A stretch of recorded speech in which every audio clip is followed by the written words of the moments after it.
हर रोज एक नई कहानी देखने के लिए चैनल को सब्सक्राइब करें और बेल आइकन दबाना ना भूलें। कुंती की तीनों बहुएं सोनिया, मलिष्का और नितिशा एक ही थाली की चट्टी बट्टी थी। तीनों को हमेशा से एक जैसे कपड़े पहनना और एक जैसे गहने पहनना और एक जैसी बातें और डिमांड करने की आदत थी। ऐसे ही एक दिन कुंती अपनी तीनों बहुओं के साथ शॉपिंग पर जाती है। तभी एक साड़ी की दुकान पर तीनों कहती हैं, माँ जी मुझे ये साड़ी चाहिए। हाय हाय, इतनी सारी साड़ियाँ, तीनों अलग अलग पसंद कर लो, एक ही साड़ी लेना जरूरी है क्या?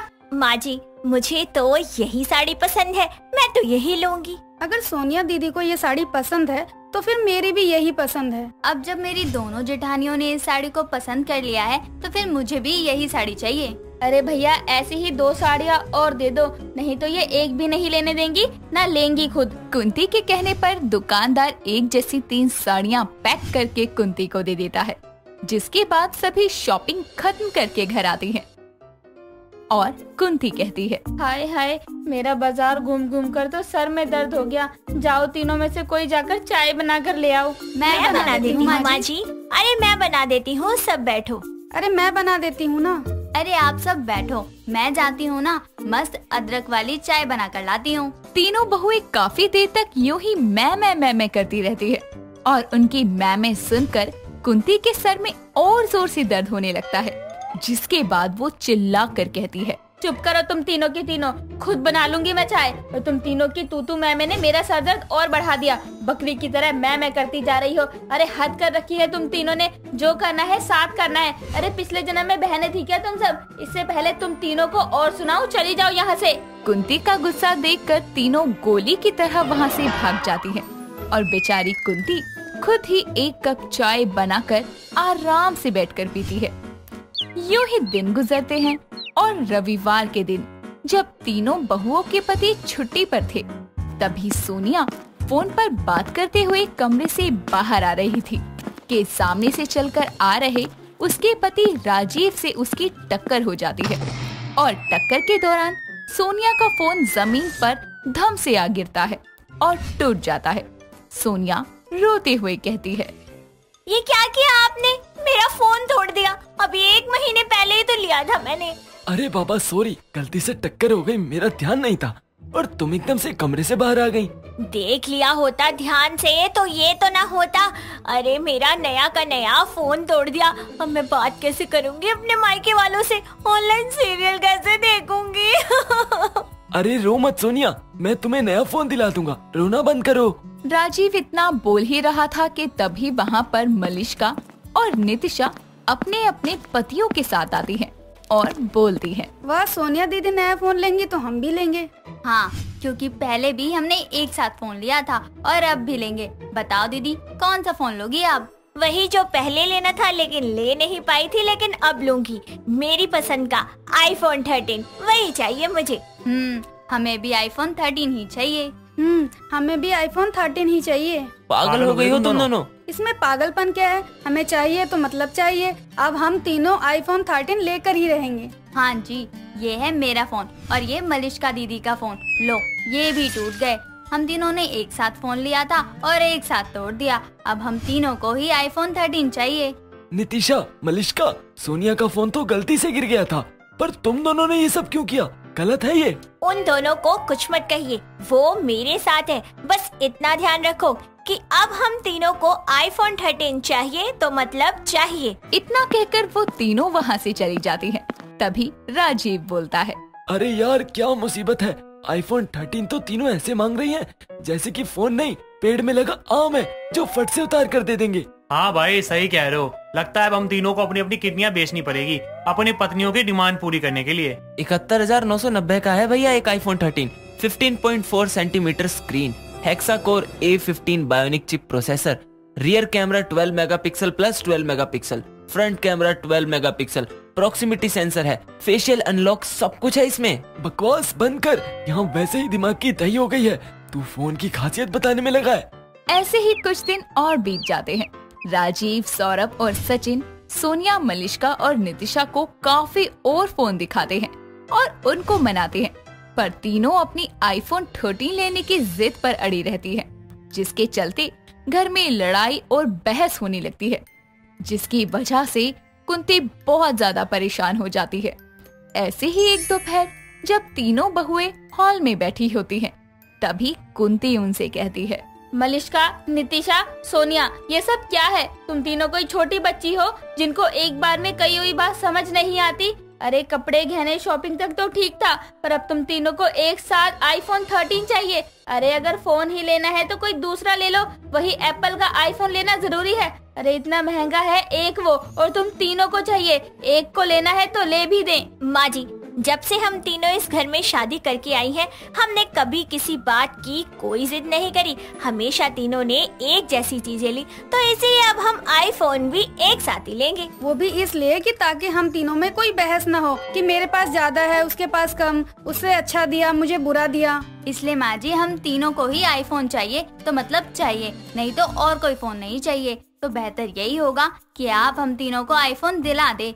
वैसे भी हम तीनों के पति कमा रहे हैं, इतना तो हम हक से मांग ही सकते हैं उनसे। तीनों ये सब बोल ही रही थी कि तभी वहाँ उन तीनों के पति आकर कहते हैं, हाँ ठीक है, इतना मांगना तुम्हारा हक है, पर हम सब एक साथ कैसे ले दे? घर का खर्च भी तो चलाना है। अगर एक साथ 3-3 आईफोन ले लेंगे तो आने वाले 5 से 6 महीने का बजट बिगड़ जाएगा। भाई सही कह रहे हैं। हम तुम तीनों को एक एक करके ले देते हैं आईफोन, अगर तुमको वही चाहिए तो। इससे घर खर्च में भी दिक्कत नहीं होगी और तुम तीनों के पास आईफोन भी आ जाएगा। जी नहीं तो मतलब नहीं।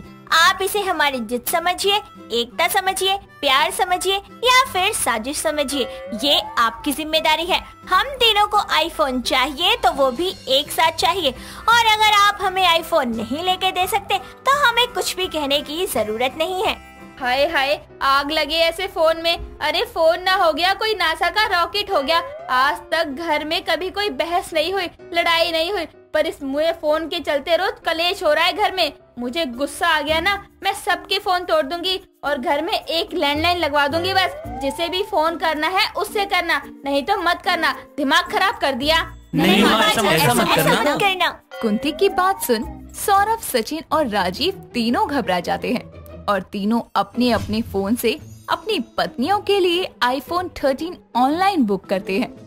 और कुछ ही दिनों में मलिष्का, नितिशा और सोनिया तीनों के पास आईफोन 13 आ जाता है और फिर घर में कोई लड़ाई नहीं होती।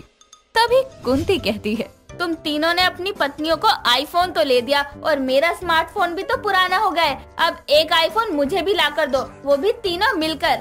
क्या एक और आईफोन? जी हाँ जी, माँ जी के लिए आईफोन 13। अपनी बीवी और माँ की बात सुनकर तो तीनों भाई वहीं बेहोश हो जाते हैं और सब मुस्कुराने लगते हैं। रात को एक सुनसान सड़क पर बाइक खड़ी थी।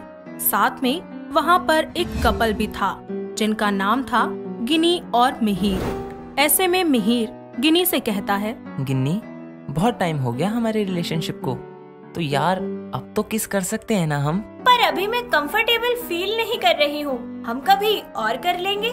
नहीं यार, आज तुम्हें प्रूफ करना ही होगा कि तुम मेरी गर्लफ्रेंड हो। मैंने कहा ना, मुझे नहीं करना तुम्हें किस।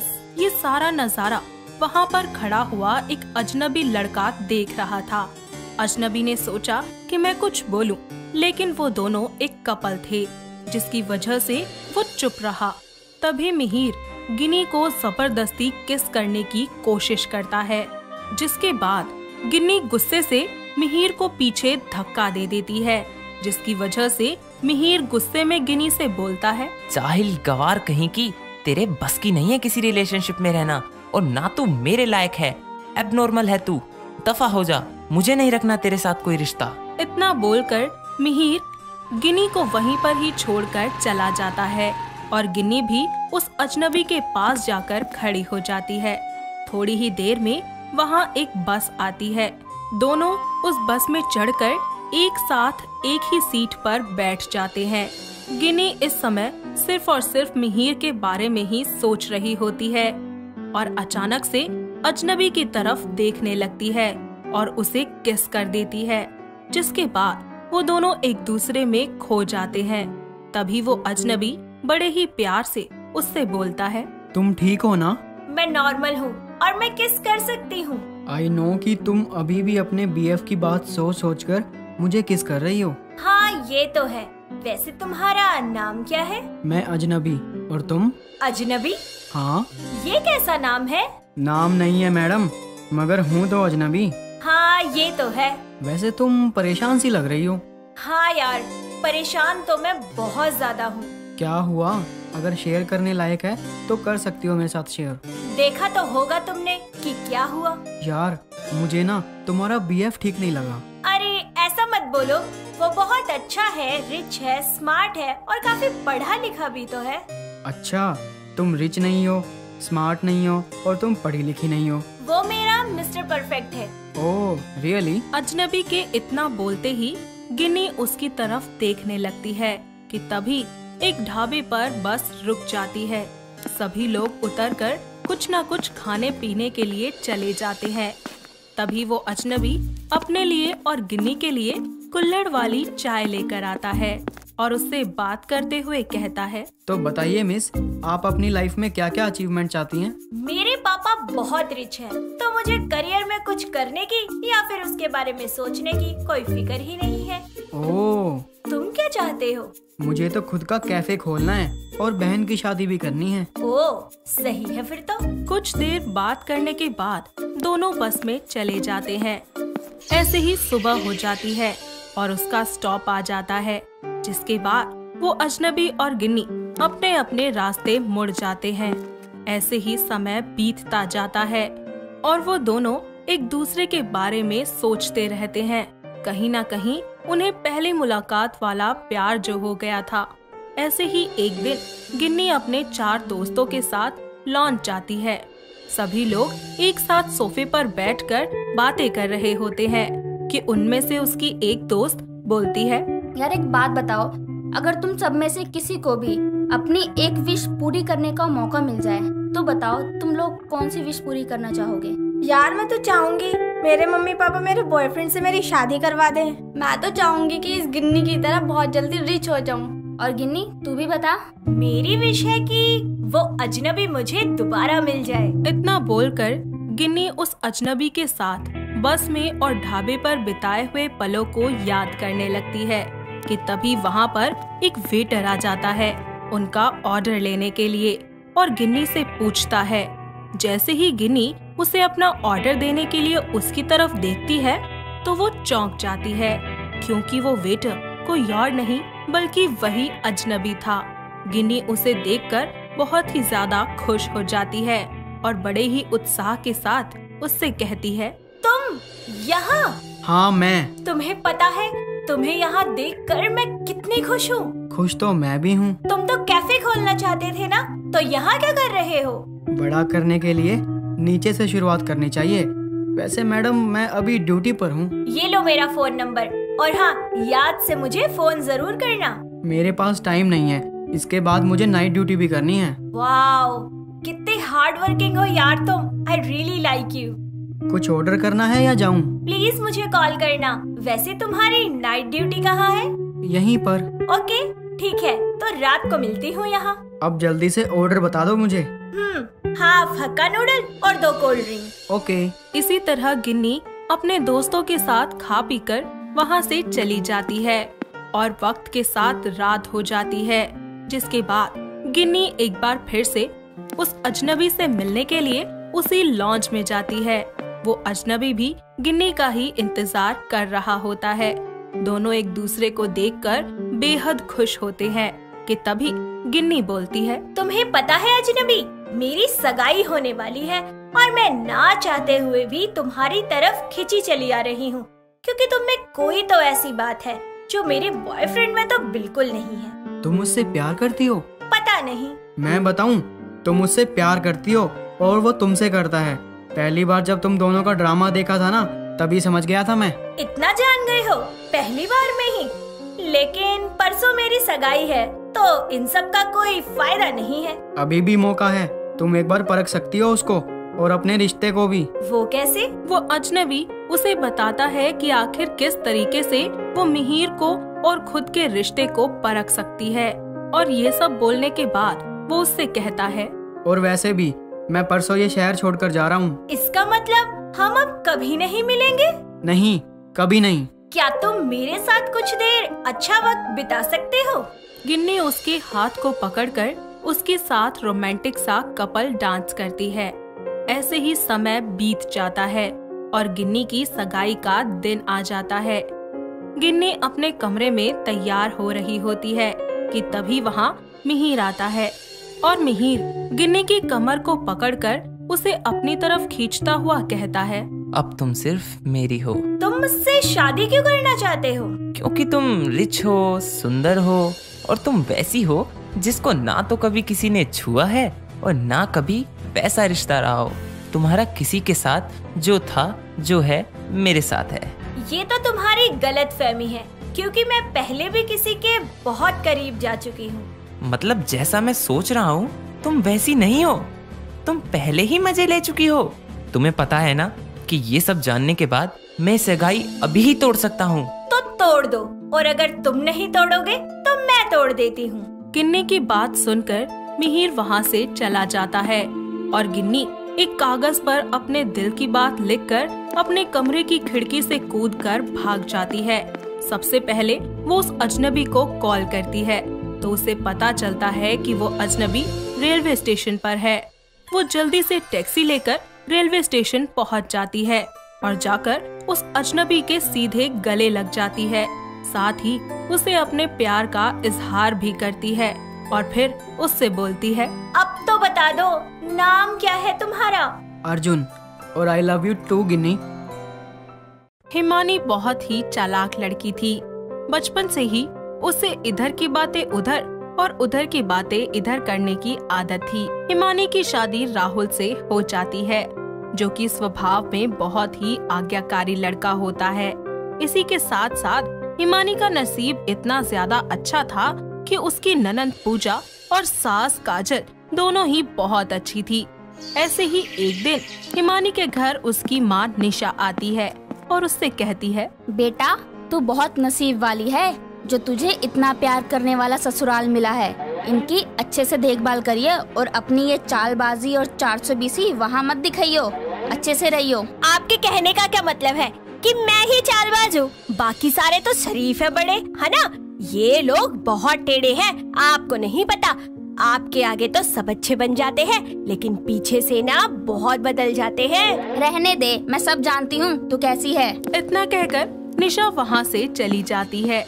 ऐसे ही एक दिन हिमानी अपने पति राहुल के पास जाकर उससे बोलती है, मेरी कितनी तबीयत खराब रहती है, फिर भी मैं घर के सारे काम अकेले करती हूँ और तुम्हारी माँ और बहन सारा दिन पड़े पड़े बस खाते ही रहते हैं। तुम कुछ बोलते क्यों नहीं उन्हें? अरे ऐसा कैसे हो सकता है? मेरी माँ और बहन तो बहुत अच्छी हैं और वो तो तुमको बहुत प्यार से रखेंगी। हाँ, मैं ही झूठी हूँ। तुम्हारी माँ और बहन तो राजा हरिश्चंद्र है। अच्छा बाबा, रो मत, मैं बात करता हूँ उनसे। राहुल अपनी माँ और बहन को आवाज लगाता है, जिसके बाद पूजा और काजल उनके कमरे में आते हैं। तो राहुल उनसे कहता है, पूजा, तुम्हारी भाभी की तबीयत कुछ ठीक नहीं रहती। मैं चाहता हूँ कि तुम अब से थोड़ा ज्यादा घर का काम करो और माँ तुम भी उसकी मदद करो। अरे ये कैसी बातें कर रहे हैं आप? भला मेरे होते हुए मेरी माँ समान माँ जी काम करे? अरे नहीं नहीं, ये औरतों का मामला है, इसमें आप ना बोलिए। कोई बात नहीं बहू, अगर तेरी तबीयत खराब थी तो मुझे बताना चाहिए था ना। तू चिंता मत कर, मैं और पूजा मिलकर सारा काम कर लेंगे, तू बस आराम कर। इतना बोलकर पूजा और काजल बाहर आ जाते हैं। तभी राहुल हिमानी से पूछता है, तुमने तो खुद ही कहा था ना कि तुम्हारी तबीयत खराब है, और जब मैंने उनसे कहा कि अब घर का काम तुम लोग करो तो तुम मुकर गई, क्यों? अब मैं क्या बताऊँ आपको? आपके सामने सारे घर वाले मुझे प्यार से बात करते हैं, मुझसे प्यार से पेश आते हैं, लेकिन आपके पीछे से वो मुझे बहुत ताने देते हैं। अगर मैं ऐसा नहीं बोलती तो आपके जाने के बाद पता नहीं मेरे साथ क्या होता। राहुल को हिमानी की बात का यकीन ही नहीं होता, इसीलिए वो हिमानी की बात को टालकर काम के लिए निकल जाता है। अब हिमानी की सास और ननद घर का सारा काम करती और हिमानी बस सारा दिन टीवी के आगे पड़ी रहती। हिमानी को इतने में भी चैन नहीं आता, तो वो राहुल के आने पर हाथ पर टूथपेस्ट लगाकर रोने का नाटक कर रही होती है कि तभी राहुल उससे पूछता है, अरे ये क्या हुआ तुम्हारे हाथ को? ये टूथपेस्ट क्यों लगा रखा है? अब मैं तुमसे नहीं कहूँगी तो किससे कहूँगी? तुम्हारी माँ ने मेरा चिमटे से हाथ जला दिया। देखो, हे भगवान। खैर छोड़ो, तुम कपड़े बदल लो, मैं तुम्हारे लिए खाना लगा देती हूँ। ये सुनकर राहुल की आंखें फटी की फटी रह जाती हैं और कहीं न कहीं अब उसे भी यही लगने लगता है कि उसकी माँ और बहन उस पर अत्याचार कर रही हैं। ऐसे ही आए दिन हिमानी कुछ न कुछ करके राहुल के मन में शक पैदा करती रहती है। ऐसे ही एक दिन हिमानी को एक नई तरकीब सूझती है और वो अपनी सास को परेशान करने के लिए उससे कहती है, माँ जी, क्यों ना हम आपकी कुछ सहेलियों को दावत पर बुला ले, उन्हें अच्छा भी लगेगा और आपकी गपशप भी हो जाएगी। पर माँ जी, मेरी थोड़ी तबीयत खराब है, तो क्या आप सबके लिए दावत का खाना बना दोगे? हाँ बहू, क्यों नहीं। अरे तूने इतना सोचा, यही बहुत है मेरे लिए। तू बस आराम कर, मैं सारा काम कर लूंगी। इतना कहकर काजल रसोई में जाती है और दावत की सारी तैयारियां कर देती है और हिमानी बस सिर्फ आराम करती है। तभी शाम होती है और काजल की सहेली सुशीला और केतकी खाने पर आती हैं और डोर बेल बजाती हैं। जैसे ही काजल रसोई में से दरवाजा खोलने के लिए आती है, तभी हिमानी रसोई में जाकर ऐसा नाटक करने लगती है कि सारा खाना उसी ने बनाया है। कुछ ही देर के बाद हिमानी सबको खाना खिलाती है कि तभी वहाँ पर राहुल आ जाता है और अपनी माँ को कमरे में ले जाकर बोलता है, माँ, एक तो मेरी बीवी की इतनी तबीयत खराब है और तुम अपनी सहेलियों को बुला रही हो। पर बेटा, इनको तो बहू ने बुलवाया है ना। माँ बस करो, मैं सब जानता हूँ कि तुम कितनी 420 हो। हिमानी ने मुझे लाख बार बताया है, पर मैंने उसकी एक नहीं सुनी। मैंने बहुत बड़ी गलती कर दी। जहाँ एक तरफ राहुल और काजल लड़ रहे होते हैं, तो वहीं दूसरी तरफ हिमानी से केतकी सवाल करती है, और बताओ बहू, कैसी कट रही है ससुराल में? काजल तो बहुत अच्छी औरत है और वो तुम्हारा बहुत अच्छे से ख्याल रखती होगी। हाय आंटी, क्या बताऊं, मेरी सास तो नागिन है, नागिन, और वो भी काली। उसका बस चले तो मुझे जिंदा निकल जाए। मैं दहेज नहीं लेकर आई ना, इसीलिए मुझे हमेशा खरी खोटी सुनाती है। मेरा तो जीना ही बेहाल कर रखा है उसने। ये नहीं हो सकता, काजल तो देवी है, देवी। मैं उसको इतने सालों से जानती हूँ, वो ऐसा नहीं कर सकती। अरे आपको नहीं पता आंटी जी, आपके बारे में क्या बोल रही थी मुझसे? मुझे कह रही थी, लो आ गई मुफ्तखोर। एक बार फोन किया और फ्री का ढूस ने फट से टपक आई। चलो सुशीला यहाँ से, आज हमें पता चल गया कि इस काजल की सोच इतनी गंदी है। हम ये बात सारी गली मोहल्ले में बता देंगे। इतना कहकर सुशीला और केतकी वहाँ से चले जाते हैं और काजल बाहर आकर अपनी बहू से रोते हुए बोलती है, बहू, मैंने तेरा क्या बिगाड़ा है बेटा? मैं हमेशा से तुझे अपनी बेटी समझती रही और तू ऐसा कर रही है मेरे साथ। काजल की आवाज सुनकर राहुल और पूजा भी बाहर आते हैं और राहुल कहता है, अरे माँ, नाटक क्यों कर रही हो? मैं अच्छे से जानता हूँ कि तुम मेरी बीवी को पसंद नहीं करती और तुम जब देखो उससे लड़ती रहती हो। पर बेटा, मैं तो... छोड़ो माँ, किसी को कोई सफाई देने की जरूरत नहीं है। अब हम इस घर में नहीं रहेंगे जहाँ हमारी इज्जत ही ना हो। इतना कहकर बेचारी काजल और पूजा घर छोड़कर चली जाती है और जाकर किसी आश्रम में रहने लगती है। अब हिमानी अपने पति राहुल के साथ ही रहती है और उसे सारे घर का काम अकेले करना पड़ता है। कुछ दिन तो इसी तरह गुजर जाते हैं, पर एक दिन उसकी तबीयत अचानक खराब हो जाती है। ऐसे में भी उसे घर का सारा काम अकेले करना पड़ता है और एक रात राहुल काम से वापस आता है और देखता है कि हिमानी बेहोश पड़ी है।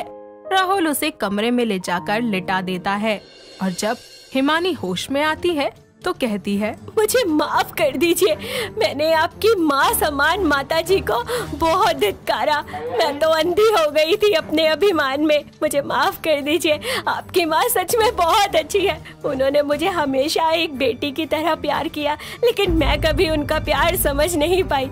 मुझे ये मकान काटने को दौड़ता है उनके बिना। प्लीज उन्हें वापस ले आइए। राहुल और हिमानी काजल और पूजा को वापस लाने के लिए घर से निकल जाते हैं।